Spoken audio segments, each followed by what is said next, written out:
of Shivaji Group of Institutions. Today we will continue our chapter Matter in Our Surrounding. In this chapter we have discussed in the previous lecture the temperature conversion. Temperature conversion से कैसे matter की state change होती है, या pressure अगर आप convert कर देते हैं, चेंज कर देते हैं तो कैसे मैटर की स्टेट चेंज होती है। ये सारी चीजें हम लोग इसके पहले वाली क्लास में पढ़ चुके हैं। आज हम लोग बात करेंगे यूनिट्स ऑफ टेम्परेचर।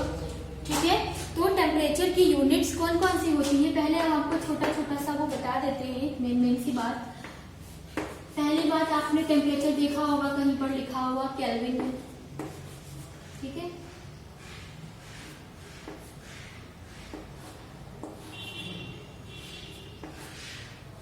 केल्विन में लिखा दिखा है, तो केल्विन स्केल होता है टेम्परेचर का। ठीक,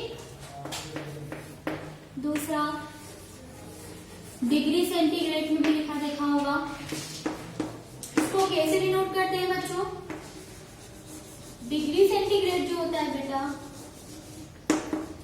इसको ऐसे लिखते हैं, डिग्री और ये centigrade.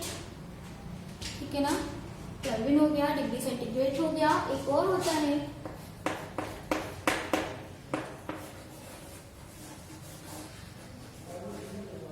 Degree Fahrenheit.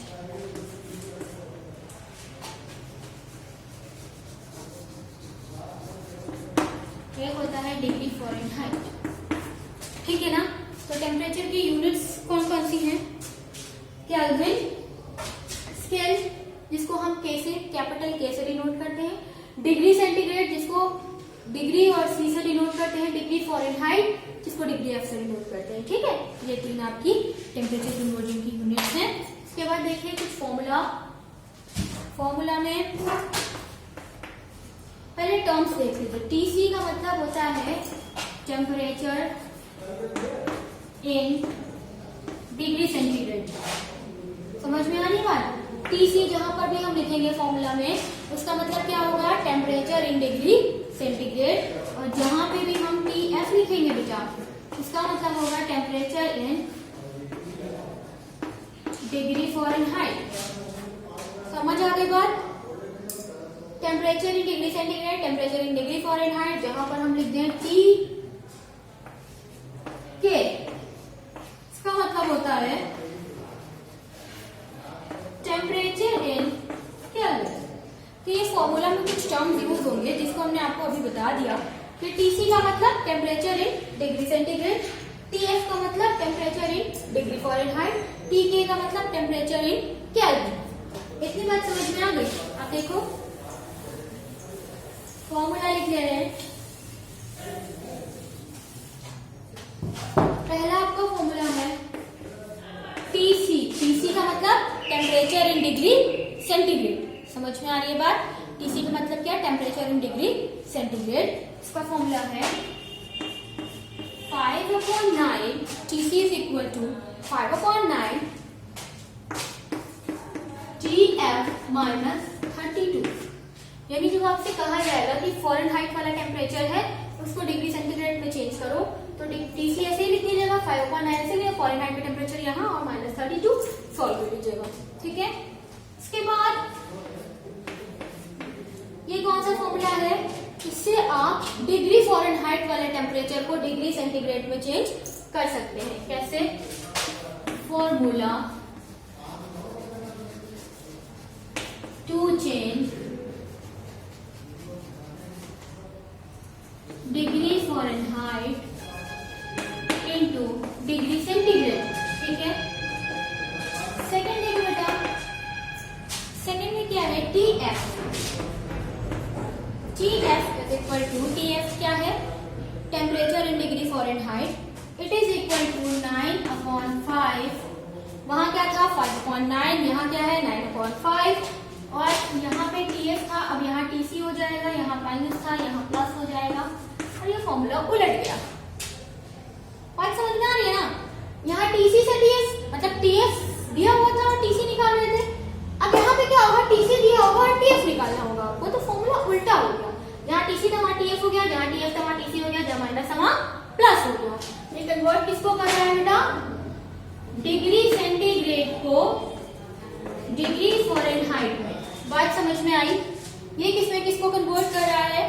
Degree centigrade से डिग्री फ़ारेनहाइट में, ठीक है ना, समझ गए। अगला फॉर्मूला आपका क्या है, टी के। टी के का मतलब मैंने क्या बताया अभी, टेम्परेचर इन केल्विन स्केल। तो T K is equal to क्या है बेटा, टी सी प्लस 273। क्या फॉर्मूला होता है, अगर टेम्परेचर को केल्विन में निकालना हो और डिग्री सेंटीग्रेड में दे रखा हो, तो जो डिग्री सेंटीग्रेड का टेम्परेचर है उसमें आपको 273 को ऐड कर देना होता है। That is the formula, T K is equal to T C plus 273। अच्छा, ये किस पे कन्वर्ट करने के लिए है, ये है अगर आपको डिग्री सेंटीग्रेड दे रखा है और आपको चेंज करना है केल्विन में। बात समझ में आ रही है। डिग्री सेंटीग्रेड से केल्विन में चेंज करने के लिए क्या लगाना है, T K is equal to T C plus 273। अब देखो, अगर मान लो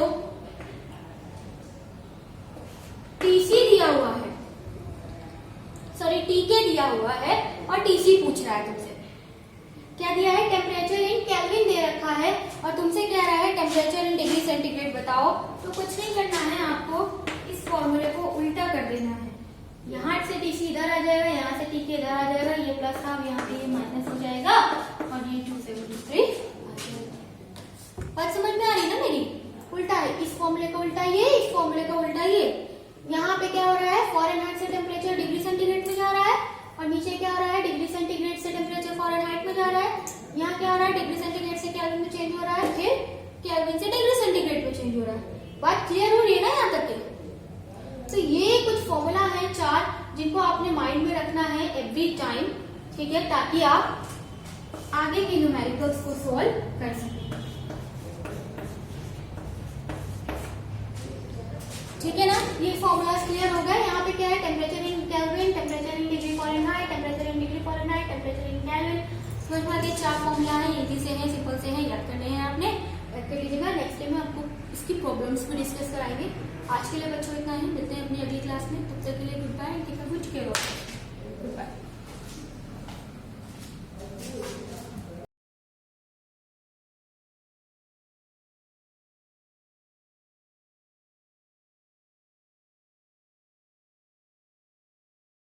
Hello student, have a pleasant morning to one and all.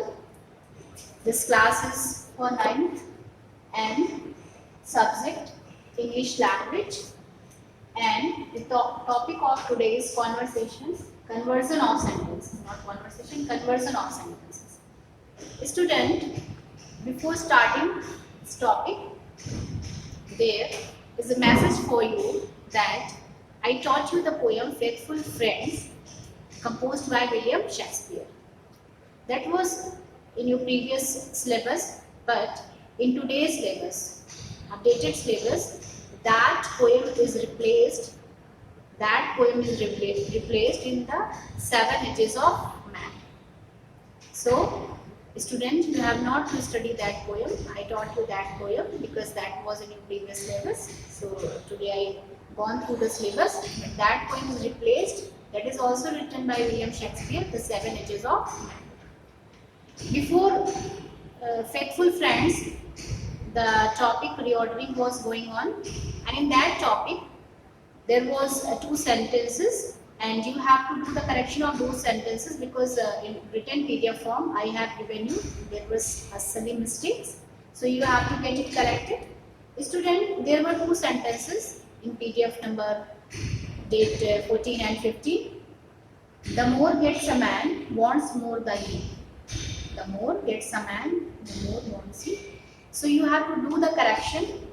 The more a man gets, the more a man gets, comma, the more he wants. Means इंसान को जितना ज़्यादा मिलता है उतना ज़्यादा वो और चाहता है. इंसान को जितना ज़्यादा मिलता है उतना ज़्यादा वो और चाहता है. And the sentence will be framed like the more you practice, the more you perfect. जितना ज़्यादा आप अभ्यास करेंगे उतना ज़्यादा आप परफेक्ट होंगे. In the same way you have to frame the sentence because we put the comparatively, then after the subject, then after the verb. So you do the correction in that sentence.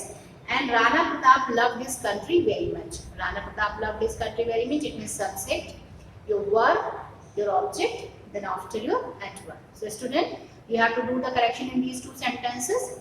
Fine. So you have not to study, faithful friends, that I taught you that poems replayed the 7 inches of man. So I will continue the literature part in coming days. But from today we will start the language portion, and in language portion you have to study conversion of sentences. Conversion of sentence मतलब sentence का आपस में बदलना, वाक्यों का आपस में बदलना. So student, before starting it, I just want to tell you what is sentence. Sentence क्या होता है? So I am writing over here definition of sentence.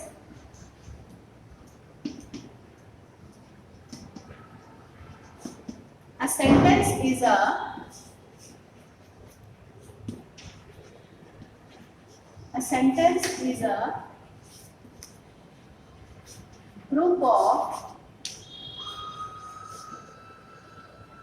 group of words that gives a meaningful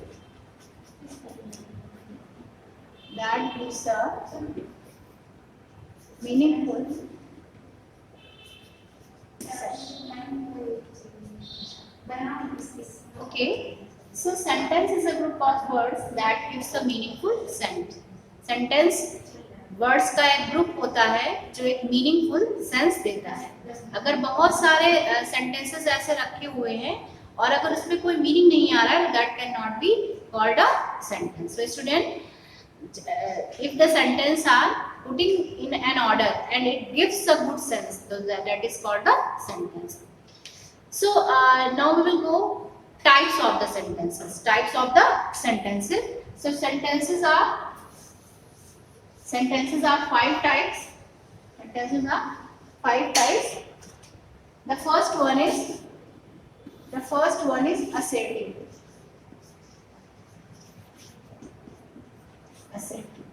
That is classified into 2: affirmative and negative. Right? The second one, interrogative.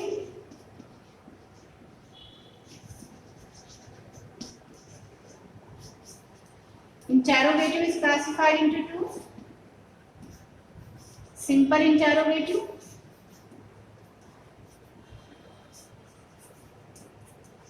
and more interrogative.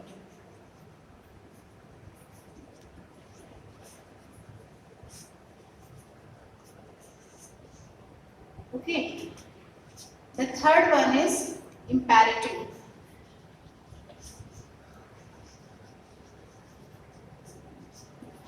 The fourth is objective. And the fifth, the last one, exclamation.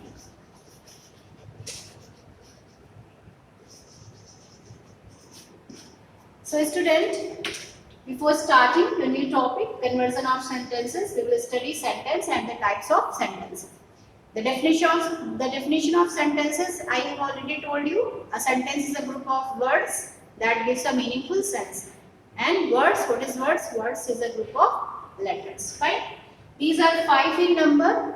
5 होते हैं. The first one is your assertive.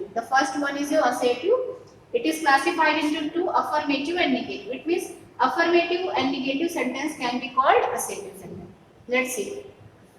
Different types of the sentences are there. Assertive sentence means a simple sentence. The sentence started with your main verb. The sentence started with your subject. Then after your helping verb, your main verb, your object, and at the end of the sentence we put full stop. It means a simple sentence started with your subject and ended with a full stop. यानी subject से शुरू होता है और उसमें last में हम लोग full stop लगाते हैं. It gives a positive sense. According to the tense, we put the main verb. According to the sentence, we put helping verb. Fine. Now I am going to tell you the examples of the sentence. Just like many more examples are there. Just like we take the example of present indefinite or present continuous. I daily get up early in the morning. I daily get up early in the morning. So I is the subject, daily is your adverb. I daily get up. Get up is your main verb. Early, in is your preposition. The is your article, in the morning. This is the complement of the object. Either you can say it's the object in the morning. And at the end of the sentence we put full stop. So this is your affirmative sentence, because there is a positive sense. I daily get up in the morning. If you have to change the sentence, I don't get up early in the morning. I don't get up early in the morning. This is the negative one. I don't get up early in the morning. This is the negative one. She sings very well. She sings very well. This is the affirmative. She does not sing very well. She does not sing very well. I am preparing for board examination. I am not preparing for the board examination. I am listening to you. You are not listening to me. I am doing hard work these days because I am doing hard work these days. This is the sentence. I am not doing hard work these days. Fine. I am writing a letter to my friend. I am writing a letter to my friend. I am not writing a letter to my friend. I am not writing a letter to my friend. So students, you are seeing that if the sentence is positive, we don't use no or not. If the sentence is negative, we have to use not. And what is the specific quality? The affirmative sentence will be started with the subject and ended with the full stop. Fine. Any types of the sentence can be your assertive sentence. Affirmative and negative, both the sentence can be in the category of the assertive sentence. Fine. Now the interrogative. What is the meaning of the interrogative? Interrogative, in these types of the sentence, we ask question to someone. These types of the sentence, we ask question to someone. हम किसी से प्रश्न पूछते हैं. This one is also classified into two: simple interrogative and more interrogative. Simple interrogative and more interrogative. Students, simple interrogative sentences are started with your helping verbs. With your helping verbs. And more interrogative sentences are started with your question. This is the difference between two. Simple interrogative is started with your helping verb, and this will be started with your question. Helping verbs. Helping verbs is like auxiliary verb, just like is, RM, was, verb, and do, does, did. These are the words. Fine. So if the sentences are started with them, अगर आपका वाक्य इनसे शुरू हो रहा है तो आपका वो सिंपल इंटरोगेटिव सेंटेंस होगा. आपका वो सिंपल इंटरोगेटिव सेंटेंस होगा. But if the sentences are started with your question word, just like when, what, where, who, so the sentence will be more interrogative sentence. So just see some examples of it. Am I not a good boy? Are you not preparing for examination? And are you not listening to me? Are you not doing hard work in these days? Are you not paying attention towards your studies? And the example of more interrogative: where do you live? Where do you live?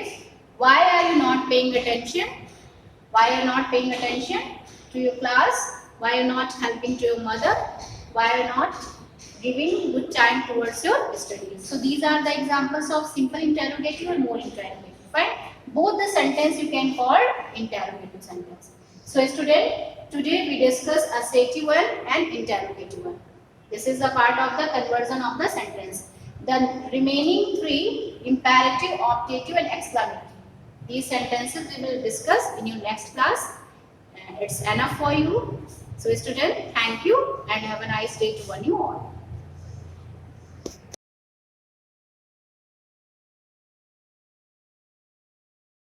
Good morning students.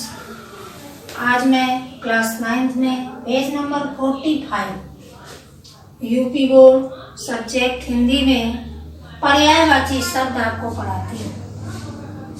कल मैंने आपको तद्भव तत्सम पढ़ाए थे. आज मैं आपको पर्यायवाची शब्द पढ़ाती हूँ. ये आप अपनी क्लास वर्क की कॉपी में कंटिन्यू लिखते जाए. देखिए, इधर का जो पोर्शन है वो आप ब्लैक पेन से लिखेंगे और उसके सामने वाला कॉमा लगा करके वो आप ब्लू पेन से लिखेंगे. ठीक है. देखिए, चाहे तो आप नंबर डाल सकते हैं. पहला पर्यायवाची है अग्नि. अग्नि का आग, अनल, पावक, हुतासन। 4 से अधिक भी होते हैं, मैंने 4 ही लिखे हैं। अग्नि का आग, अनल, पावक, हुतासन। ठीक है। दूसरे में आइए अमृत। अमृत के पर्यायवाची अमीय, पीयूष, सुधा, सोम। असुर में आइए, असुर के पर्यायवाची धनुष, धनुज, दानव, दैत्य, राक्षस।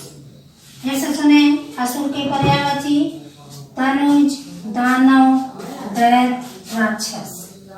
फिर अश्व में आइए, अश्व माने होता है घोड़ा। अश्व के पर्यायवाची देखें, घोड़ा, है, घोटक, तुरंग। आम्र के देखिए, आम के आम, रसाल, सहकार, अति, सौरभ। इतने होते हैं। फिर से देखिए, आम के पर्यायवाची आम, रसाल, सहकार, अति, सौरभ। आकाश के पर्यायवाची देखिए, नभ, अंबर, गगन, अनंत। फिर से देखिए, आकाश के पर्यायवाची नभ, अंबर, गगन, अनंत। ठीक है बच्चों, इतना समझ में आया। आगे देखिए, आँख का नेत्र, चक्षु, लोचन, दृग। नेत्र का फिर से सुनिए, नेत्र, चक्षु, लोचन, दृग। ठीक है। अब आनंद शब्द के पर्यायवाची देखिए, हर्ष, उल्लास, उत्साह, प्रमोद। हर्ष, उल्लास, उत्साह, प्रमोद। ठीक है। अब ईश्वर शब्द के पर्यायवाची देखिए, परमात्मा, जगदीश, भगवान, प्रभु। आप ईश्वर के पर्यायवाची पहले से जानते होंगे, लेकिन फिर भी मैं आपको बताती हूँ। परमात्मा, जगदीश, भगवान, प्रभु। गाय के पर्यायवाची शब्द में आइए, धेनु, सुरभि, गौ। धेनु, सुरभि, गौ। कमल के पर्यायवाची में आइए, जलज, पंकज, सरोज, पुंडरीक। इसे देखिए, कमल के पर्यायवाची जलज, पंकज, सरोज, पुंडरीक। ठीक है। अब उद्यान के पर्यायवाची में आइए। उद्यान माने होता है बगीचा। बगीचा, उपवन, वाटिका, बाग। इसे देखिए, बगीचा, उपवन, वाटिका, बाग। एक बार मैं पुनः आपको फिर से पढ़ाती हूँ। आग का पर्यायवाची आग, अग्नि का पर्यायवाची आग, अनल, पावक, हुतासन। ठीक है। फिर अमृत का पर्यायवाची अमीय, पीयूष, सुधा, सोम। फिर असुर का पर्यायवाची धनुज, दानव, दैत्य, राक्षस। फिर अश्व, अश्व माने होता है घोड़ा। इसके पर्यायवाची देखिए, घोड़ा, है, घोटक, तुरंग। आम्र के पर्यायवाची आम, रसाल, सहकार, अति, सौरभ। इसके बाद आकाश के पर्यायवाची देखिए, आकाश के नभ, अंबर, गगन, अनंत। आकाश के पर्यायवाची फिर से नभ, अंबर, गगन, अनंत। फिर आग के पर्यायवाची देखिए, नेत्र, चक्षु, लोचन, दृग। फिर आनंद के पर्यायवाची देखिए, हर्ष, उल्लास, उत्साह, प्रमोद। ईश्वर के परमात्मा, जगदीश, भगवान, प्रभु। गाय के धेनु, सुरभि, गौ। कमल के देखिए, कमल के पर्यायवाची बहुत इंपॉर्टेंट होते हैं, जलज, पंकज, सरोज, पुंडरीक। जलज, पंकज, सरोज, पुंडरीक। फिर उद्यान के पर्यायवाची में आइए, बगीचा, उपवन, वाटिका, बाग। इसे देखिए, बगीचा, उपवन, वाटिका, बाग। हेलो स्टूडेंट्स, मैं पेज नंबर 45 पर्यायवाची कंटिन्यू चल रहे हैं, उनको देखें। किरण, किरण का पर्यायवाची है अंश। रश्मि, मयूख, कण, 4 हमने लिखे हैं। इसे देखिए, किरण का पर्यायवाची अंशु, रश्मि, मयूख, कण। ठीक है। फिर किसान के पर्यायवाची में आओ। कृषक, हलधर, अन्नदाता, भूमिपुत्र। फिर कृष्ण के पर्यायवाची में आओ। घनश्याम, वासुदेव, मधुसूदन, मुरलीधर। कृष्ण के पर्यायवाची में आइए। घनश्याम, वासुदेव, मधुसूदन, मुरलीधर।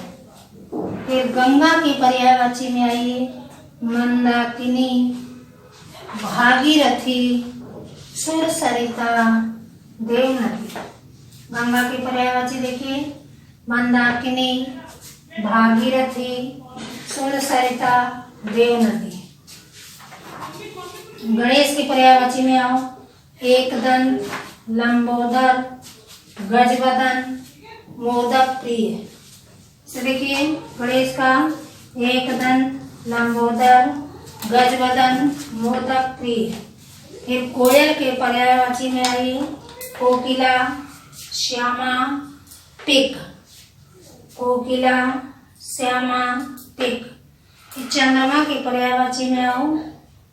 शशि, मयंक, सुधाकर, राकापति। शशि, मयंक, सुधाकर, राकापति। फिर जल के पर्यायवाची में आओ। पानी, नीर, तोय, जीवन। जल के पर्यायवाची में आओ। पानी, नीर, तोय, जीवन। जगत के पर्यायवाची में आओ। संसार, दुनिया, जगती, जग। संसार, दुनिया, जगती, जग। इसके बाद देवता के पर्यायवाची में आओ। सुर, ग्रीवाण, अजर, अमर। सुर, ग्रीवाण, अजर, अमर। फिर झंडा के पर्यायवाची में आओ। ध्वजा, पताका, केतन, केतु। तलवार के पर्यायवाची में आओ। असी, कृपाण, करवाण। फिर से एक बार मैं आपको पढ़ाती हूँ। किरण शब्द के पर्यायवाची अंशु, रश्मि, मयूख, कण। किसान में कृषक, हलधर, अन्नदाता, भूमिपुत्र। कृष्ण में घनश्याम, वासुदेव, मधुसूदन, मुरलीधर। गंगा में मंदाकिनी, भागीरथी, सुरसरिता, देवनदी। गणेश में एकदंत, लंबोदर, गजवदन, मोदक प्रिय। कोयल में कोकिला, श्यामा, पिक। चंद्रमा में शशि, मयंक, सुधाकर, राकापति। जल में पानी, नीर, तोय, जीवन। जगत में संसार, दुनिया, जगती, जग। देवता में सुर, ग्रीवाण, अजर, अमर। झंडा में ध्वजा, पताका, केतन, केतु। तलवार में आसी, कृपाण, करवार। हेलो स्टूडेंट्स, पेज नंबर 45 के बचे हुए पर्यायवाची देखिए। दिन का, दिवस, प्रमाण, वार, वासर। ठीक है, 4 यहाँ पे लिखे हुए हैं। दिन का फिर से देखिए। दिवस, प्रमाण, वार, वासर। पृथ्वी का इला, भूमि, मेदिनी, वसुंधरा। नदी का सरिता, तटनी, आपगा, तरंगणी। इसे सुने। नदी का सरिता, तटनी, आपगा, तरंगणी। पक्षी का खग, विहग, नभचर, द्विज। इसे देखिए। पक्षी का खग, विहग, नभचर, द्विज। पुष्प का फूल, कुसुम, सुमन, पुष्प। पुष्प का देखिए। फूल, कुसुम, सुमन, पुष्प। स्पोक माने भी पुष्प होता है। बिजली का देखिए, चपला, चंचला, सौदामिनी, विद्युत। चपला, चंचला, सौदामिनी, विद्युत।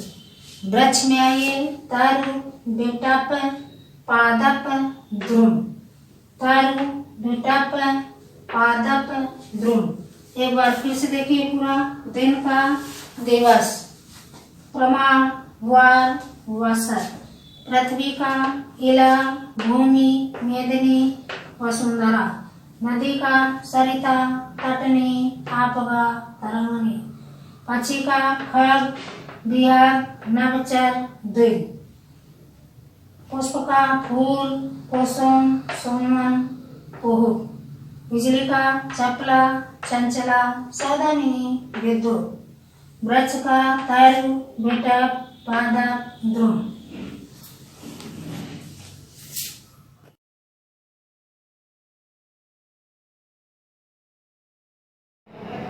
हेलो स्टूडेंट, आज हम रेशनलाइजेशन परिमेयकरण में कुछ प्रश्नों को हल करेंगे।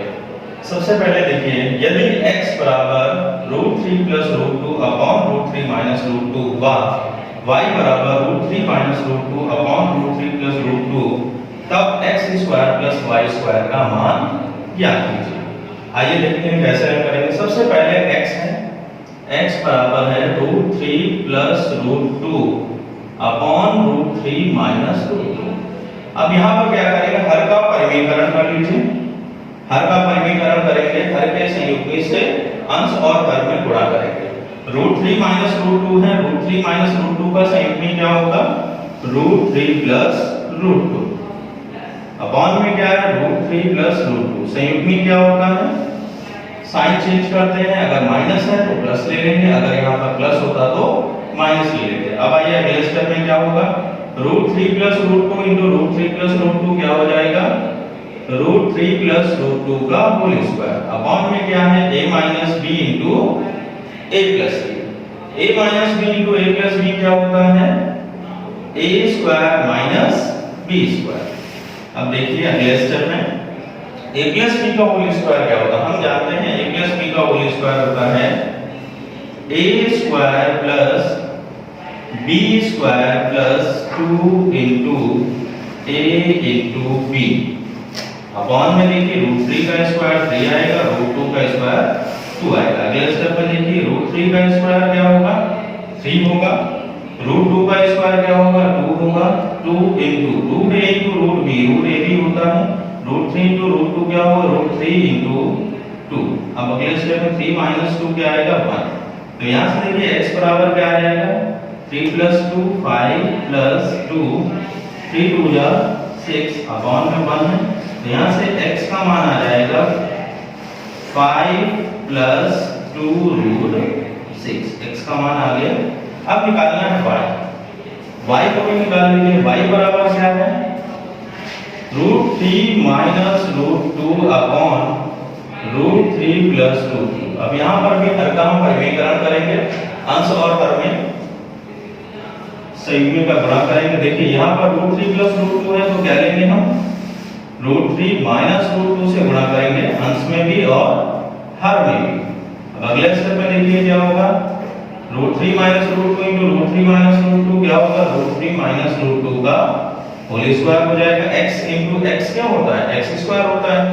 अब देखिए a + b into a - b, a + b into a - b क्या होगा, a² - b²। a - b का होल स्क्वायर का फार्मूला क्या होता है, a² + b² + a² + b² - 2 into a into b। अब देखिए √3 का स्क्वायर क्या आएगा, 3 आएगा, और √2 का स्क्वायर क्या आएगा, 2 आएगा। अगले स्टेप में देखिए √3 का स्क्वायर 3, √2 का स्क्वायर आएगा 2 - 2 √3 इंटू √2 मल्टीप्लाई होगा, √a इंटू √b करनी होती है अगर √a इंटू √b, तो इसका मान क्या आता है, √ab। तो यहाँ पर देखिए √3 इंटू 2 आ जाएगा, अपॉन में 3 - 2 1 आएगा, 3 + 2 क्या आ जाएगा, 5 - 2 √6। देखिए x का मान आया 5 + 2 √6, और y का मान आया 5 माइनस 2 रूट 6। अब निकालेंगे x प्लस y। अब क्या निकालेंगे? x प्लस y। x प्लस y बराबर क्या होगा? x का मान है 5 प्लस 2 रूट 6 और y का मान है 5 minus 2 root 6 plus 2 root 6 minus 2 root 6 cancel होगा, तो यहाँ से x प्लस y बराबर क्या आ जाएगा? 10 आ जाएगा। ठीक है बच्चों, x प्लस y बराबर 10 आ जाएगा। इसके बाद देखिए क्या करेंगे, अब हम निकालेंगे x इंटू y। क्या निकालेंगे? x into y। आइए x इंटू y निकालते हैं। x का मान क्या आया था? 5 प्लस 2 रूट 6 और इंटू y का मान देखिए हमने क्या निकाला है? 5 minus 2 root 6।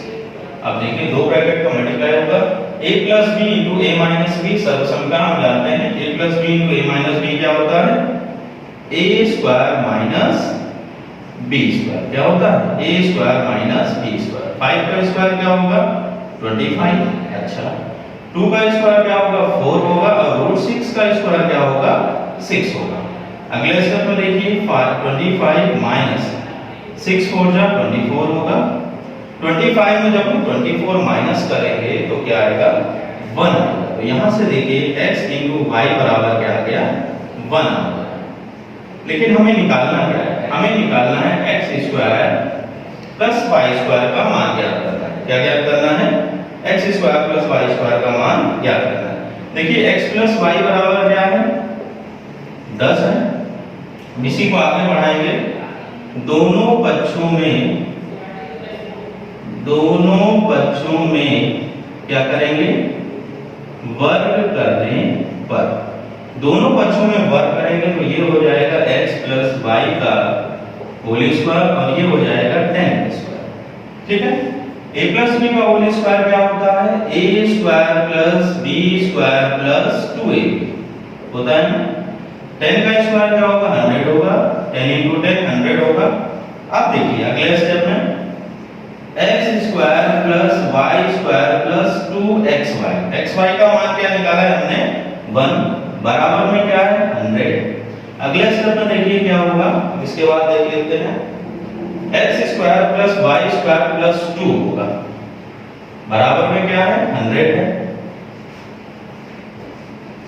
x square plus y square plus 2 बराबर 100। तो यहां से देखिए 2 का पक्षांतर करेंगे तो x square plus y square बराबर आ जाएगा 100 माइनस 2। तो यहां से हमें x square plus y square का मान मिल जाएगा कितना?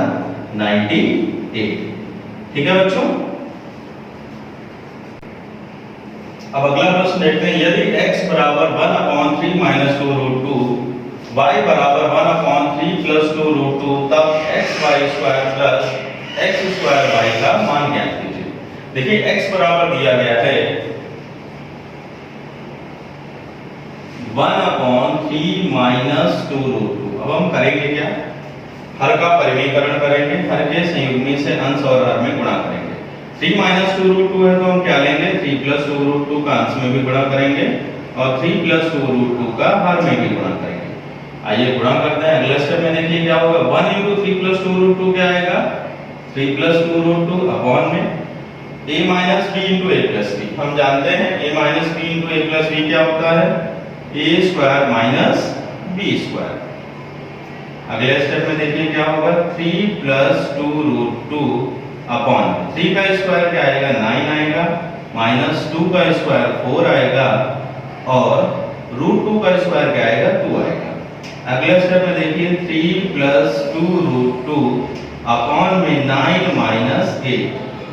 x बराबर 3 प्लस 2 रूट 2, 9 माइनस 8 करेंगे क्या आएगा? 1 आएगा। तो यहाँ से x का मान मिल गया 3 प्लस 2 रूट 2। अब निकालना है y। y को भी हल करेंगे। y बराबर क्या दिया गया है? 1/3 प्लस 2 रूट 2।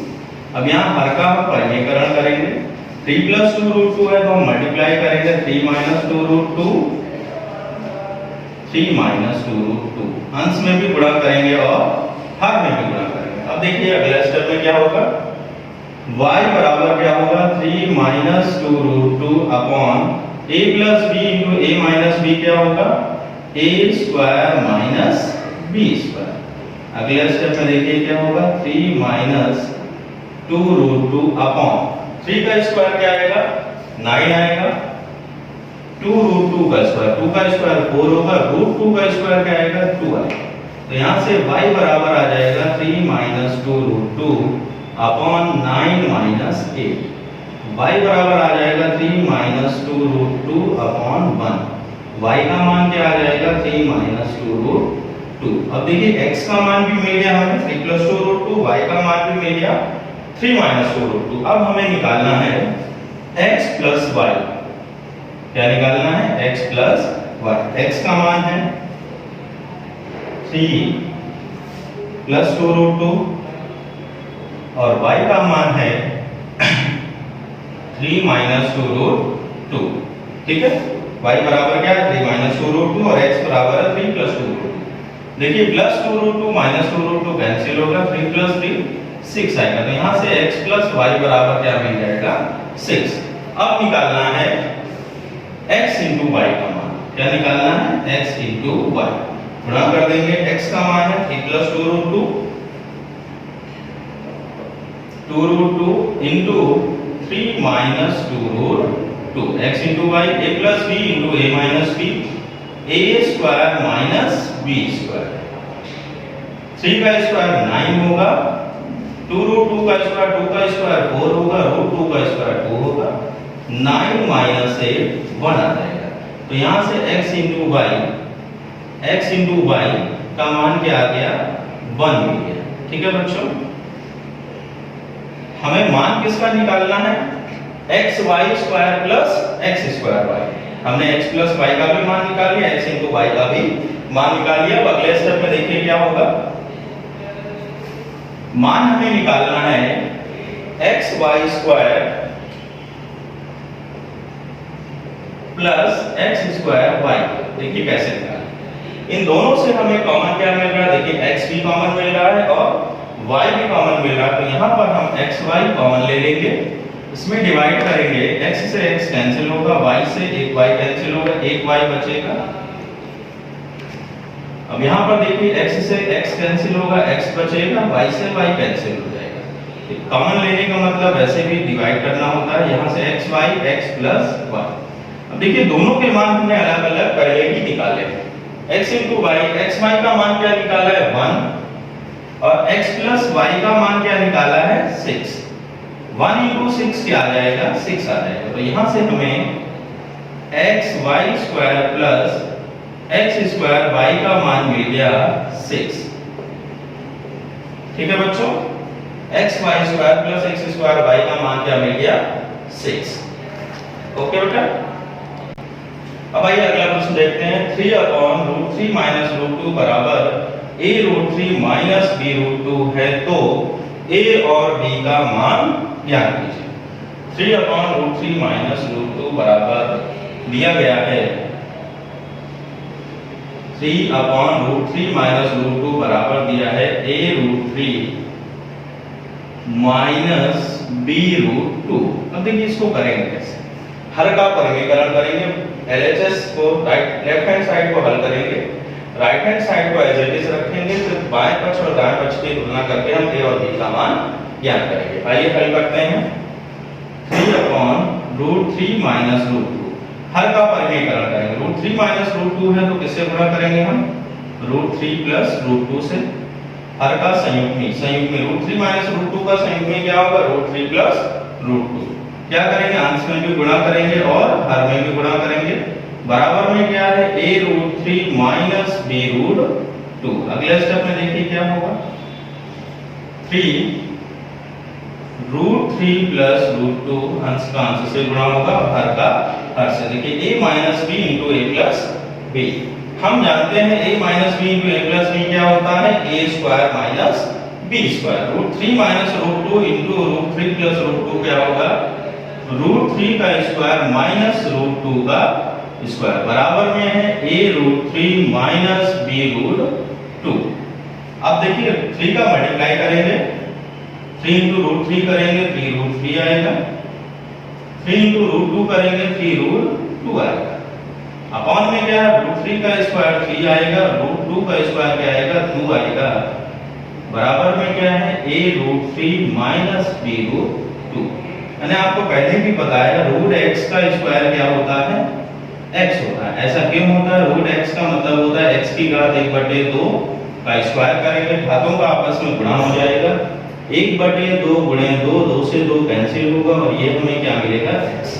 इसी प्रकार रूट 3 का स्क्वायर करेंगे 3 आएगा, रूट 2 का स्क्वायर करेंगे तो 2 आएगा। अब अगले स्टेप में देखिए 3 रूट 3 प्लस 3 रूट 2 अपॉन में 3 माइनस 2 क्या आएगा 1 आएगा, बराबर में क्या है a root 3 minus b root 2। अब अगले स्टेप में देखिए क्या आएगा 3 रूट 3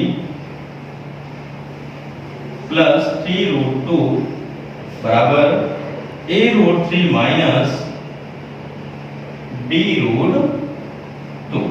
अब यहां पर देखिए क्या करेंगे, हम तुलना करेंगे, कंपेयर करेंगे वैल्यू को।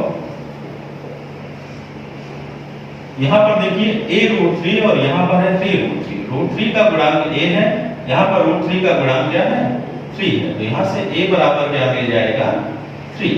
अब इसके बाद देखिए यहां पर देखिए माइनस b रूट 2 है और ये 3 रूट 2 है, रूट 2 का गुणांक माइनस b है, रूट 2 का गुणांक 3 है, तो यहां पर देखिए माइनस b बराबर मिल जाएगा 3, तो b बराबर क्या मिल जाएगा -3। तो यहां से देखिए a का मान हमें मिल गया 3 और b का मान मिल गया -3। ओके बेटा।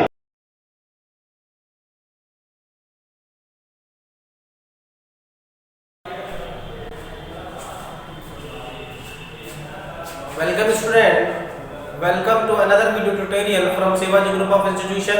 Myself S.K. Park. Today I am going to explain the next topic of the class 9 in Hindi medium and the topic is complex tissue. आज हम बात करेंगे जटिल ऊतकों के बारे में। पिछली कक्षा में हमने पढ़ा था साधारण ऊतक क्या होते हैं और उनके कितने प्रकार होते हैं, इस बारे में पढ़ा था।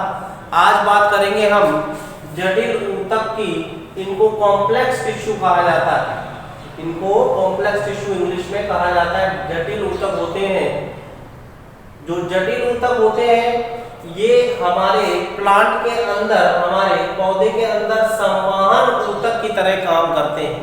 किस तरह काम करते हैं, इनको इंग्लिश में हम बोलते हैं वेस्कुलर टिश्यू। वेस्कुलर टिश्यू की तरह काम करते हैं, संवहन ऊतक की तरह काम करते हैं। इनको संवहन ऊतक क्यों कहा जाता है, क्योंकि ये जल, खनिज पदार्थ तथा भोजन का संवहन करते हैं, एक स्थान से दूसरे स्थान ले जाते हैं, इसलिए इनको हम संवहन ऊतक, वेस्कुलर टिश्यू कहते हैं। जटिल ऊतक दो प्रकार के होते हैं, पहला होता है जाइलम और दूसरा होता है फ्लोएम। आपको पता है, आपने पहले भी पढ़ा होगा, जाइलम को हिंदी में दारू कहते हैं और फ्लोएम को फ्लोएम भी कहा जाता है। तो इंग्लिश में टर्म याद करिए तो ज्यादा बेटर रहेगा आपको। जो जाइलम होता है इसका फंक्शन क्या होता है आपने पढ़ा होगा। जाइलम जो है ये वाटर और मिनरल्स को, जल तथा खनिज पदार्थों को रूट से पत्तियों तक पहुंचाने का काम कौन करता है, जाइलम करता है। तो जाइलम का क्या फंक्शन होता है, जाइलम का क्या कार्य होता है, ये पौधे में जल तथा खनिज पदार्थ को रूट के द्वारा अवशोषित करके पूरे प्लांट में डिस्ट्रीब्यूट करने का काम कौन करता है, जाइलम करता है। अब बात करते हैं फ्लोएम की। फ्लोएम को हम संवहन ऊतक क्यों कहते हैं, क्योंकि ये जो है भोज्य पदार्थ का स्थानांतरण करता है। भोजन आपको पता है, जैसा कि आप लोगों को पता है कि भोजन जो होता है वो पौधों की पत्तियों में बनता है। पत्तियों को इसीलिए किचन ऑफ द प्लांट भी कहा जाता है, क्योंकि पत्तियों में क्लोरोफिल पाया जाता है और इस क्लोरोफिल की सहायता से फोटोसिंथेसिस की क्रिया के द्वारा पौधे अपना भोजन बनाते हैं। तो फ्लोएम का काम क्या होता है कि जो पत्तियों में भोजन बनता है, पत्तियों से लेकर के जड़ तक, पत्तियों से लेकर के जड़ तक जो होता है भोज्य पदार्थ का ट्रांसफर कौन करता है, फ्लोएम करता है। क्योंकि पत्तियां भोजन बनाती हैं और भोजन जो है वो फ्लोएम के द्वारा पत्तियों से रूट तक भेजा जाता है फ्लोएम के द्वारा, इसलिए इनको हम संवहन ऊतक कहते हैं। यहाँ पर ये दोनों ऊतक बहुत ज़्यादा इंपॉर्टेंट है, एग्जाम में पूछे भी जाते हैं जाइलम और फ्लोएम में क्या अंतर होता है और इनकी कोशिकाओं के बारे में कैसे कैसे मिलकर बनी होती है। तो सबसे पहले बात करेंगे जाइलम की। जाइलम में 4 प्रकार की कोशिकाएं पाई जाती हैं, इसी प्रकार से फ्लोएम में भी 4 प्रकार की कोशिकाएं पाई जाती हैं। ठीक है, तो जाइलम में कौन कौन सी कोशिकाएं पाई जाती हैं? जाइलम में दाल वाहिनिकाएं पाई जाती हैं जिन्हें जाइलम ट्रैकीट्स कहते हैं। Xylem tracheids, xylem vessels, xylem parenchyma और जाइलम फाइबर। यहीं पर आपको याद हो जाएगा, ध्यान से समझिए। जाइलम ट्रैकीट्स, वेसल्स, पैरेन्काइमा और फाइबर, बाकी तो जाइलम सब में लगा ही है। जाइलम ट्रैकीट्स, वेसल्स, ट्रैकियास बोलते हैं इनको, ट्रैकीट्स या ट्रैकियास बोलते हैं, ट्रैकियास, वेसल्स, पैरेन्काइमा एंड फाइबर। ये 4 प्रकार की कोशिकाएं किसमें पाई जाती हैं? जाइलम में पाई जाती हैं। इसी तरीके से फ्लोएम में क्या पाई जाती है? फ्लोएम में सीव ट्यूब्स पाई जाती हैं, सीव ट्यूब्स, कंपेनियन सेल्स।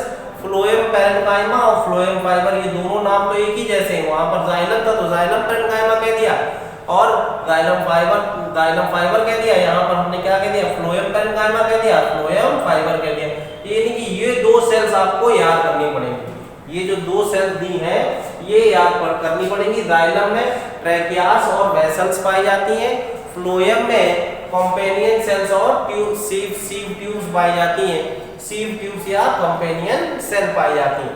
तो इस तरीके से आप याद करेंगे जाइलम में कौन कौन सी है? Xylem tracheids, xylem vessels, xylem parenchyma और जाइलम फाइबर्स। और इधर क्या है?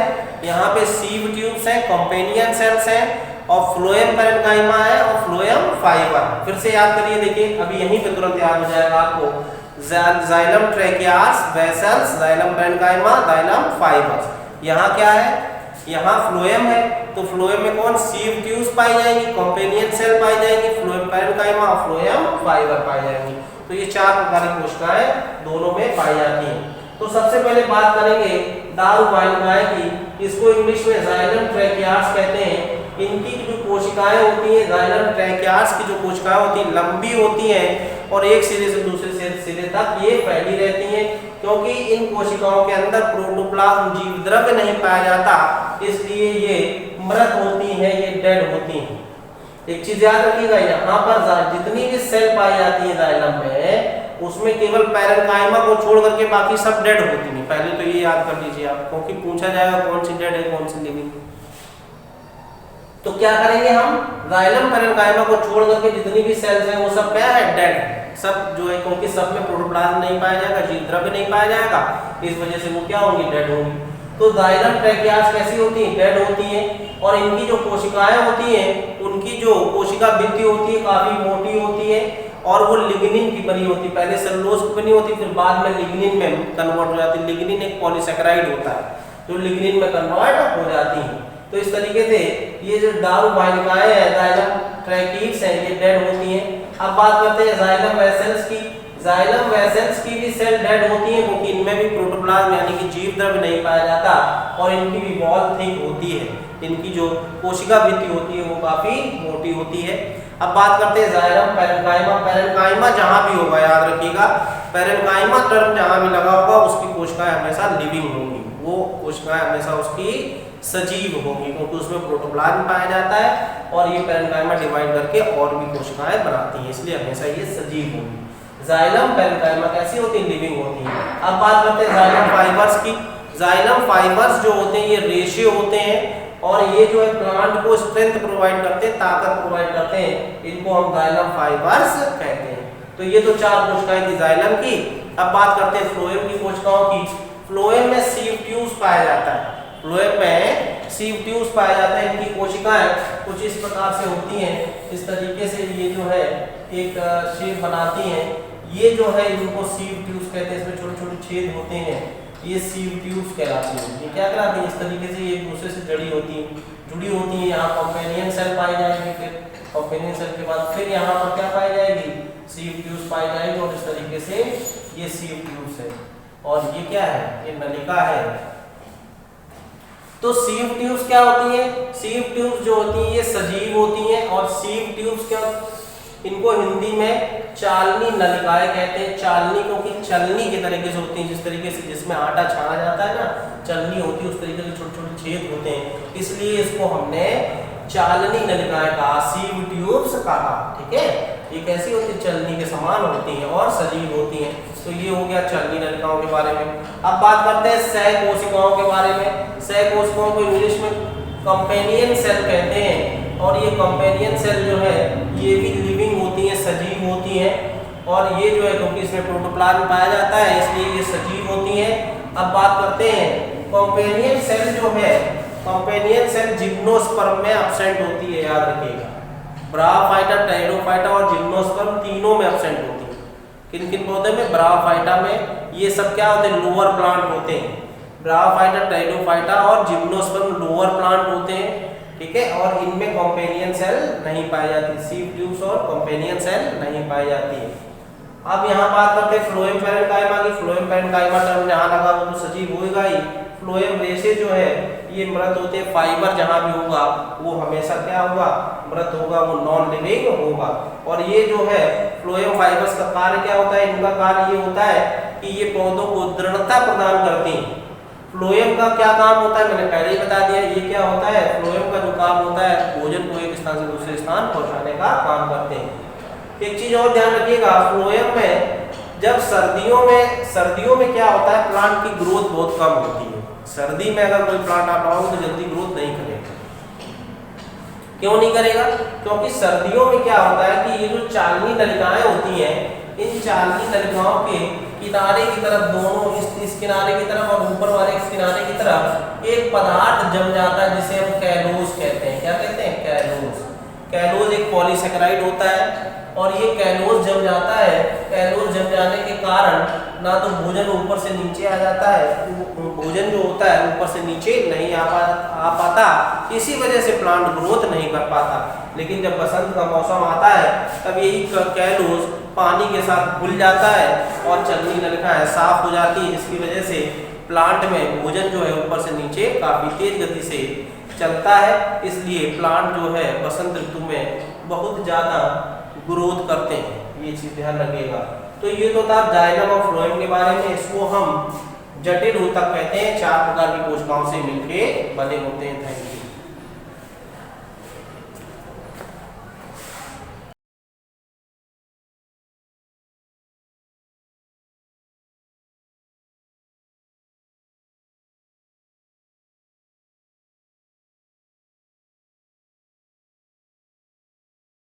Hello students, welcome to you SUI online class 9th of physics.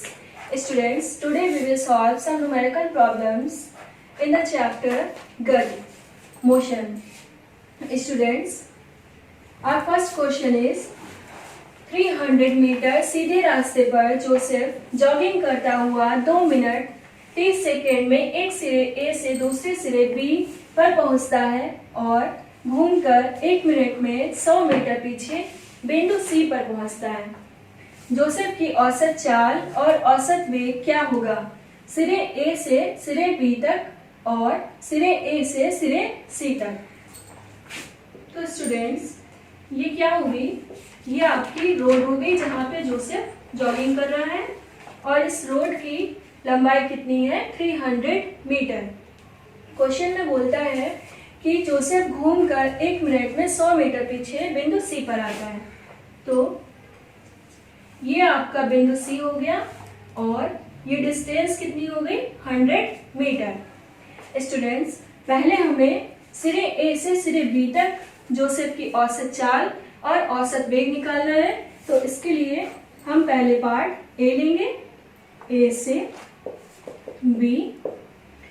A से B तक जोसेफ ने कुल कितनी दूरी तय की?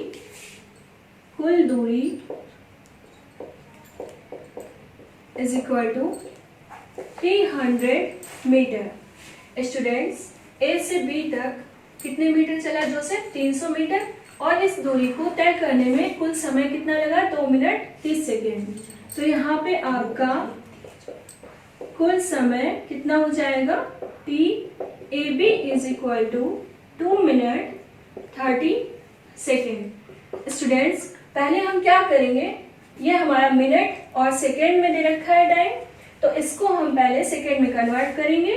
हमें पता है 1 minute is equal to 60 second, so 2 into 60 second plus 30 second, total time आपका कितना आ जाएगा 150 सेकेंड। अब स्टूडेंट्स हमें इसमें औसत वेग भी निकालना है, तो औसत वेग के लिए हमें क्या पता होना चाहिए, ए और बी के बीच का विस्थापन। तो ए क्या हो गई और जोसेफ की प्रारंभिक अवस्था, और बी क्या हो गई जोसेफ की अंतिम अवस्था। तो हमें पता है कि अंतिम अवस्था और प्रारंभिक अवस्था के बीच की जो दूरी होती है उसको हम क्या बोलेंगे, विस्थापन। तो यहाँ पे आपका विस्थापन कितना हो गया 300 मीटर। अब स्टूडेंट्स हमें क्या निकालना है, औसत चाल। तो औसत चाल कैसे निकालते हैं, औसत चाल बराबर फॉर्मूला होता है कुल दूरी अपॉन कुल समय। कुल दूरी कितनी है 300 मीटर और कुल समय कितना है आपका 150 सेकेंड। यहाँ पे 0 से 0 कैंसिल हो गया और 15 2 30, ये आपका कितना आ गया 2 मीटर पर सेकेंड। सो स्टूडेंट्स औसत चाल आपकी ए से बी तक कितनी आ गई 2 मीटर पर सेकेंड। अब हमें क्या निकालना है, औसत वेग। तो औसत वेग इज इक्वल टू क्या होता है, कुल विस्थापन अपॉन कुल समय। यहाँ पे आपका विस्थापन कितना है 300 मीटर और समय कितना लग रहा है 150 सेकेंड। 0 से 0 कैंसिल हो गया, 15 2 30, ये आपका कितना आ गया 2 मीटर पर सेकेंड। तो स्टूडेंट्स यहाँ पे आपका औसत वेग कितना आ गया 2 मीटर पर सेकेंड। स्टूडेंट्स यहाँ आप देख रहे हैं कि औसत चाल और औसत वेग दोनों बराबर हैं। आपके क्वेश्चन में क्या बोला गया था कि 300 मीटर सीधे रास्ते पर जोसेफ यहाँ पे सीधे रास्ते पे जॉगिंग कर रहा है, तो इसका विस्थापन ए से बी तक और दूरी दोनों क्या है, सेम है, इसलिए आपकी औसत चाल और औसत वेग दोनों बराबर आए हैं। अब इसके बाद हम क्या करेंगे, पॉइंट बी।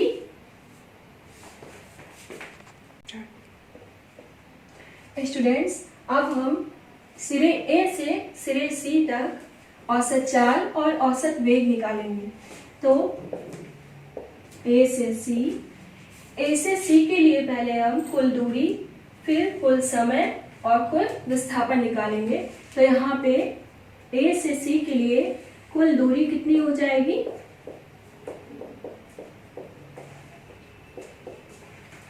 हमें कुल दूरी निकालनी है। तो ए से बी तक जो से पहले कितना चला 300 मीटर, उसके बाद बी से घूमकर सी पर आया, तो इसकी डिस्टेंस कितनी थी 100 मीटर। तो आपकी यहाँ पे डिस्टेंस कितनी हो जाएगी total, S A B plus S B C. तो यहाँ पे S A B is equal to कितना है 300 मीटर और प्लस 100, तो आपकी टोटल डिस्टेंस कितनी आ गई 400 मीटर। अब हम क्या निकालेंगे, ए से सी तक जोसेफ को कुल कितना समय लगता है।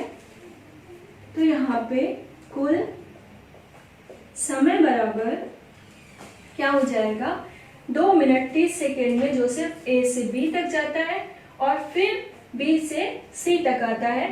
तो आपका टोटल टाइम कितना हो गया 2 minute 30 second plus 1 minute. Students पहले हम क्या करेंगे, मिनट को सेकेंड में कन्वर्ट करेंगे। हमें पता है 1 minute is equal to 60 second, तो यहाँ पे क्या होगा 2 into 60 second plus 30 second plus 60 second. तो आपका टोटल टाइम कितना आ जाएगा आफ्टर सॉल्विंग दिस 210 सेकेंड। ये आपका टाइम कहाँ से कहाँ तक हो गया, ए से सी तक। अब हमें क्या निकालना है, औसत वेग के लिए ए और सी के बीच विस्थापन निकालना है। तो आपका विस्थापन क्या हो जाएगा, ए सी इज इक्वल टू, ये आपका क्या हो गया, प्रारंभिक बिंदु हो गया, और अंतिम बिंदु आपका कौन सा हो जाएगा, जो सिर्फ ए से बी तक जाता है और फिर बी से सी तक वापस आता है। तो आपका अंतिम बिंदु कौन सा हो गया, सी। ठीक है, इन दोनों पॉइंट्स के बीच की डिस्टेंस अब कितनी हो जाएगी, A B minus B C, A B minus B C. अगर हम टोटल डिस्टेंस में से ये वाली डिस्टेंस को सब्सट्रैक्ट कर देंगे तो आपको क्या मिल जाएगा, ये वाली डिस्टेंस मिल जाएगी। यही क्या होगा, ए से सी के बीच का विस्थापन हो जाएगा। तो यहाँ पे आपकी ए बी कितनी है, 300, और बी सी कितनी है, 100। ये आपका कितना हो गया, 200 मीटर। अब स्टूडेंट्स हमें क्या निकालना है, औसत चाल। औसत चाल इज इक्वल टू कुल दूरी अपॉन कुल समय। यहाँ पे कुल दूरी आपकी कितनी है, 400 मीटर, और कुल समय कितना है, 210 सेकेंड। 0 से 0 कैंसिल हो गया, और इसको सॉल्व करने पर हमें मिलता है 1.90 मीटर पर सेकेंड। स्टूडेंट्स, ये जोसेफ की औसत चाल हो गई ए से सी तक। ये आपका फर्स्ट आंसर हो गया पार्ट बी का। और अब हमें क्या निकालना है, औसत वेग। औसत वेग इज इक्वल टू क्या होता है, कुल विस्थापन अपॉन कुल समय। विस्थापन आपका कितना है, 200 मीटर, और कुल समय कितना है, 210 सेकेंड। 0 से 0 कैंसिल हो गया, और जब हम इसको सॉल्व करेंगे तो क्या आएगा, 0.95 मीटर पर सेकेंड। ये आपका सेकेंड आंसर हो गया। तो स्टूडेंट्स, जोसेफ ए से सी तक जाने में इसकी औसत चाल कितनी है, 1.90 मीटर पर सेकेंड, एंड औसत वेग कितना है, 0.95 मीटर पर सेकेंड। Thank you.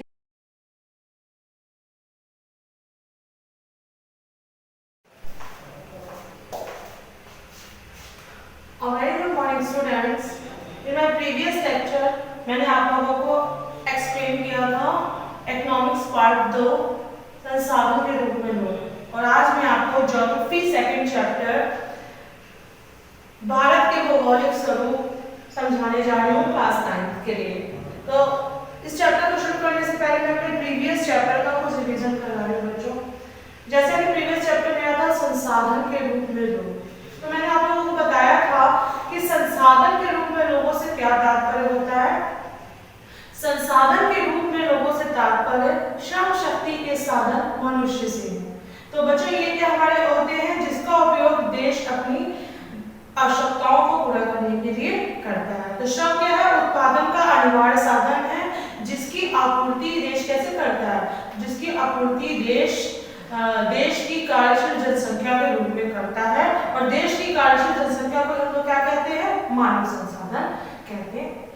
तो मानव संसाधन अन्य संसाधनों से बहुत अधिक उपयोगी है, क्योंकि मनुष्य अपनी योग्यता, कार्यों, गतिविधियों के आधार पर अन्य संसाधनों को विकसित करता है। तो बच्चों, मानव संसाधन हमारे देश के लिए दायित्व न होकर क्या है, परिसंपत्ति है, एसेट है। तो अब मैं बात करती हूँ 3 प्रकार के क्षेत्रों के बारे में। मैंने वर्णन किया था अपने प्रीवियस लेक्चर में। प्राथमिक क्षेत्र, तो इनका संबंध क्या होता है बच्चों, ये प्रत्यक्ष रूप से प्राकृतिक संसाधनों से संबंधित होते हैं। और इसके अंतर्गत क्या आता है, कृषि, वानिकी, पशुपालन, मत्स्य पालन, दुग्ध पालन, ये सब हमारे क्या आते हैं, प्राइमरी सेक्टर के अंतर्गत आते हैं। दूसरा हमारा होता है बच्चों द्वितीय क्षेत्र, यानी सेकेंडरी सेक्टर। तो सेकेंडरी सेक्टर के अंतर्गत क्या आता है बच्चों, हमारा उत्खनन और निर्माण से संबंधित कार्य आते हैं। और थर्ड हमारा होता है टर्शरी सेक्टर यानी तृतीय क्षेत्र। तो तृतीय क्षेत्र क्या होता है बच्चों? वो प्राथमिक और द्वितीय दोनों क्षेत्रों को वस्तुएं और सेवाएं प्रदान करता है। इसके उदाहरण क्या है? बैंकिंग, परिवहन, संचार सेवाएं, यातायात, बीमा कंपनियां, ये सब क्या है हमारे तृतीय क्षेत्र में आते हैं। आर्थिक क्रियाएं, आर्थिक क्रियाएं वो क्रियाएं होती हैं जिनसे वस्तुओं और सेवाओं को क्या मिलता है? बल मिलता है और जिससे देश की अर्थव्यवस्था पर काफी प्रभाव पड़ता है। आर्थिक क्रियाओं में दो क्रियाएं आती हैं बच्चों, बाजार क्रियाएं और गैर बाजार क्रियाएं। बाजार क्रिया क्या होता है? बाजार क्रियाओं का उद्देश्य होता है लाभ और धन कमाना। और गैर बाजार क्रियाएं क्या होती हैं? गैर बाजार क्रियाओं का उद्देश्य धन और लाभ कमाना नहीं होता, वो स्व उपभोग के लिए ये गैर बाजार क्रियाएं की जाती हैं। अब मैं बात करने जा रही हूँ भारत में बेरोजगारी के स्वरूप। जैसा कि मैंने अपने प्रीवियस लेक्चर में आपको बताया था कि भारत में दो प्रकार की बेरोजगारी पाई जाती है, ग्रामीण क्षेत्रों में और नगरीय क्षेत्रों में। ग्रामीण क्षेत्र में मौसमी बेरोजगारी और प्रच्छन्न बेरोजगारी पाई जाती है, जबकि नगरीय क्षेत्र में शिक्षित बेरोजगारी पाई जाती है। बेरोजगारी के कारण क्या है? जनसंख्या विस्फोट, मानवीय संसाधनों का दोहन होना, श्रम का शोषण होना, मशीनीकरण, नगरीकरण और उसके बाद क्या कहते हैं नशीले पदार्थों का सेवन करना, ये सब हमारी क्या है? जनसंख्या हमारी बेरोजगारी के कारण है। पूंजी गहन साधनों पर अधिक बल देना, मतलब श्रम के स्थान पर पूंजी पर अधिक बल देना, तो इससे क्या हो रहा है? बेरोजगारी बढ़ रही है। तो बेरोजगारी को दूर करने के उपाय क्या है बच्चों? नए नए रोजगार के अवसर उपलब्ध किए जाए, बढ़ती हुई जनसंख्या को रोका जाए, श्रम को प्रोत्साहित करने के लिए श्रम सेवी संस्थाओं की स्थापना की जाए और श्रमिकों का शोषण होने से रोका जाए। तो ऐसे उपाय करके हम बेरोजगारी जैसी जटिल समस्या का निवारण बहुत ही आसानी से कर सकते हैं। तो ये चैप्टर मैंने आपको समझा दिया।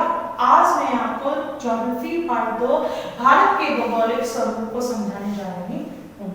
तो बच्चों हम बात करते हैं कि भारत विभिन्न भू आकृतियां यानी लैंडफॉर्म्स वाला देश है।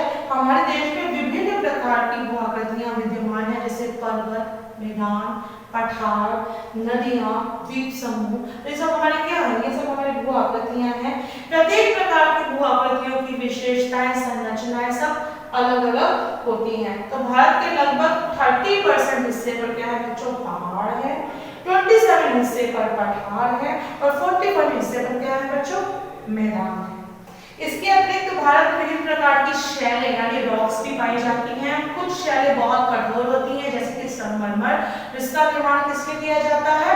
ताजमहल बनाने में जिसका प्रयोग हुआ है। और कुछ शैलें होती हैं बच्चों बहुत मुलायम होती है, जैसे कि सोपस्टोन सैलखड़ी जिसको कहते हैं, इसका प्रयोग टैल्कम पाउडर बनाने में किया जाता है। तो बच्चों देश के अलग अलग हिस्सों में मृदा के रंग में भी विभिन्नता पाई जाती है, क्योंकि मृदा का निर्माण विभिन्न प्रकार की चट्टानों से, शैलों से होने के कारण इसके रंग में क्या होता है बच्चों? विभिन्नता पाई जाती है। तो भूगर्भ शास्त्रियों ने ये ज्ञात कर लिया है कि पृथ्वी के आंतरिक भाग में नाभिकीय विखंडन के कारण क्या होता है बच्चों? ताप उत्पन्न होता है, गर्मी उत्पन्न होती है। ताप उत्पन्न होने के कारण क्या होता है? चट्टानें क्या होने लगती है बच्चों? पिघलने लगती है। पृथ्वी के आंतरिक भाग का वातावरण तापमान इतना गर्म होता है कि चट्टानें क्या होने लगती है बच्चों? पिघलने लगती हैं और पिघली चट्टानों में क्या होने लगती है? संवहनीय धाराएं उत्पन्न हो जाती हैं। संवहनीय धाराएं उत्पन्न हो जाती हैं, चट्टानों में संवहनीय धाराएं उत्पन्न हो जाती हैं। ऐसी कई विवर्तित भूखंडों या प्लेटों की खोज की जा सकी है, जिसमें से 7 प्लेटों के प्रकार इस प्रकार हैं: प्रशांतीय भूखंड, उत्तरी अमेरिकी भूखंड, दक्षिण अमेरिकी भूखंड, अफ्रीकी भूखंड, यूरेशियाई भूखंड, भारतीय भूखंड और अंटार्कटिक भूखंड। तो ये सब हमारे क्या है बच्चों? ये हमारे भूखंडों या प्लेटों के प्रकार हैं। ठीक है बच्चों, अब हम बात करते हैं भारत एक विशाल भूभाग है और इसका निर्माण विभिन्न भूगर्भीय कालों के दौरान हुआ है। तो भारत हमारा क्या है? विशाल भूभाग है, इसका निर्माण विभिन्न भूगर्भीय कालों के दौरान हुआ है, जिससे इसकी उच्चावचों को प्रभावित किया। तो इन भूगर्भीय कालों के अलावा कुछ प्रक्रियाएं भी होती हैं। क्या प्रक्रियाएं होती हैं बच्चों? अपरदन, अपक्षय और क्या प्रक्रिया होती है? अपरदन, अपक्षय और निक्षेपण। तो भूगर्भीय कालों के अलावा कुछ प्रक्रियाएं भी होती हैं, अपरदन, अपक्षय और निक्षेपण, जिससे कि पर्वतों का निर्माण होता है। तो अब हम बात करते हैं प्लेट विवर्तनिकी का सिद्धांत। क्या बात करते हैं बच्चों हम? प्लेट विवर्तनिकी का सिद्धांत।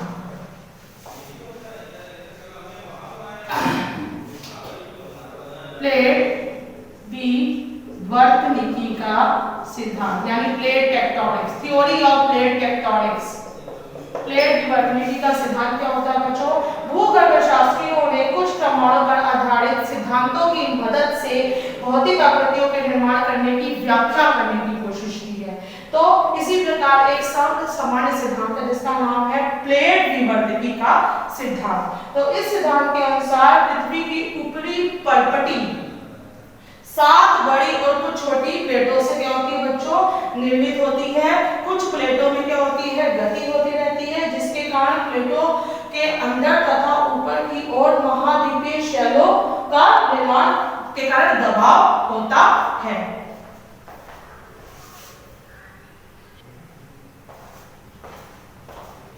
तो बच्चों हम क्या बात करने जा रहे थे कि इन प्लेटों में क्या होता है बच्चों? गति होती है। इस गति के कारण प्लेटों के अंदर तथा ऊपर की ओर महाद्वीपीय शैलों में दबाव उत्पन्न होता है। तो बच्चों महाद्वीपीय शैलों में क्या होता है? दबाव उत्पन्न होता है। इस दबाव के कारण क्या बच्चों निर्माण होता है? इस दबाव के कारण वलन, वलन कहते हैं हम लोग फोल्डिंग। इस दबाव के कारण वलन यानी फोल्डिंग, ब्रंशन यानी फॉल्टिंग, जिससे कि हमारे ब्लॉक पर्वतों का निर्माण होता है। ब्रंशन, फॉल्टिंग। तो इस दबाव के कारण क्या होता है बच्चों? वलन, ब्रंशीकरण और ज्वालामुखी जैसी क्रियाएं होती हैं। ज्वालामुखी जैसी क्रियाएं होती हैं। इस दबाव के कारण जो अंदर की तरफ जो दबाव पड़ता है, जैसे महाद्वीपीय शैलों का निर्माण होता है, इस दबाव के कारण हमारी वलन, ब्रंशन और ज्वालामुखी की गति क्रियाएं होती हैं। तो सामान्यतः इन प्लेटों की गतियों को बच्चों 3 भागों में बांटा जा सकता है। इन प्लेटों की गतियों को 3 भागों में बांटा जा सकता है। अभिसारित परिसीमा, जिसको हम कहते हैं कन्वर्जेंट बाउंड्री, तो जैसा कि इस पिक्चर में बना हुआ है, अभिसारित परिसीमा में क्या होता है कि जब विवर्तनिक प्लेटें एक दूसरे के आमने सामने आती है, जैसे कि हम इस पिक्चर में देख रहे हैं कि ये 2 प्लेटें दी गई हैं, ये दोनों प्लेट्स क्या कर रही है बच्चों? एक दूसरे के आमने सामने आ रही हैं। तो ये क्या निर्माण करती है? ये अभिसारित परिसीमा, कन्वर्जेंट बाउंड्री का निर्माण करती है। दूसरी हमारी आती है बच्चों अपसारित परिसीमा, डायवर्जेंट बाउंड्री। इसमें क्या होता है? जब प्लेटें एक दूसरे के साथ क्षैतिज दिशा में एक दूसरे से दूर जाती है, मतलब अपोजिट साइड में, ये प्लेट इस तरफ जा रही है, ये प्लेट उस तरफ जा रही है, तो इनकी बाउंड्री का निर्माण करती है बच्चों अपसारित परिसीमा का निर्माण करती है। और थर्ड हमारी आती है रूपांतर परिसीमा, जिसे हम लोग कहते हैं ट्रांसफॉर्म बाउंड्री। तो ट्रांसफॉर्म बाउंड्री कहते हैं जब प्लेटें एक दूसरे के साथ समानांतर में गति करती हैं, तो वो किस प्रकार की परिसीमा का निर्माण करती हैं? उपांतर परिसीमा यानी ट्रांसफॉर्म बाउंड्री का निर्माण करती है। तो बच्चों 3 प्रकार की गतियां होती हैं, अभिसारित परिसीमा यानी कन्वर्जेंट बाउंड्री, अपसारित परिसीमा यानी डायवर्जेंट बाउंड्री, और थर्ड हमारी होती है रूपांतर परिसीमा यानी ट्रांसफॉर्म बाउंड्री।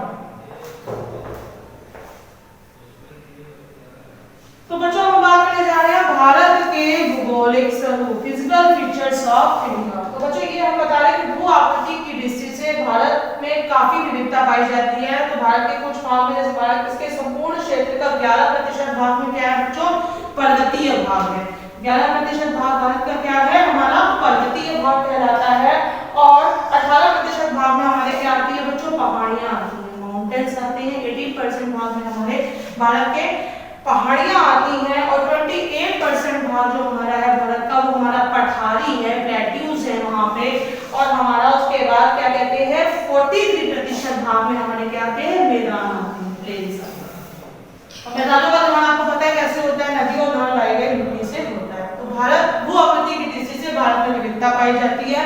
तो 11% भाग में पर्वतीय क्षेत्र है, 18% भाग पहाड़ी क्षेत्र है, 28% भाग पठारी क्षेत्र है, और 43% भाग क्या है बच्चों? मैदानी क्षेत्र कहलाता है। अब हम बात करते हैं भारत के भौगोलिक स्वरूप के बारे में। तो सबसे पहला आता है हमारा हिमालय पर्वत श्रृंखला। दूसरा भाग हमारा आता है प्रायद्वीपीय पठार, थर्ड तटीय मैदान, फोर्थ पार्ट आता है हमारा उत्तरी मैदान, फिफ्थ पार्ट आता है भारतीय मरुस्थल, और सिक्स्थ पार्ट हमारा आता है द्वीप समूह।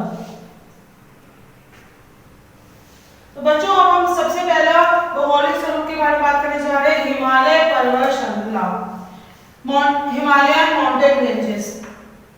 हिमालय पर्वत का निर्माण यूरेशियाई प्लेट और इंडियन प्लेट के टकराने से हुआ है। तो हिमालय पर्वत का निर्माण किससे हुआ बच्चों? यूरेशियाई प्लेट और इंडियन प्लेट के टकराने से इस पर्वत का निर्माण हुआ है। प्लेट टेक्टोनिक सिद्धांत के अनुसार हिमालय की उत्पत्ति तैथिस सागर में दबाव पड़ने से हुई है। तो जो तैथिस सागर में जब दबाव पड़ा है तभी हिमालय का प्रादुर्भाव हुआ है। अतः तैथिस सागर को हिमालय का क्या कहा जाता है बच्चों? जन्म स्थल या गर्भगृह भी कहा जाता है। तो किस सागर को हिमालय का गर्भगृह कहा जाता है? तैथिस सागर को हिमालय का गर्भगृह कहा जाता है। भारत के उत्तर में हिमालय पर्वत श्रृंखला अर्धचंद्राकार में, पश्चिम में सिंधु नदी के गाढ़ से, पूर्व में अरुणाचल प्रदेश में ब्रह्मपुत्र नदी के मोड़ तक अविच्छिन्न रूप से क्या है? फैली हुई है। Now that's all for today. I will continue this chapter in my next video.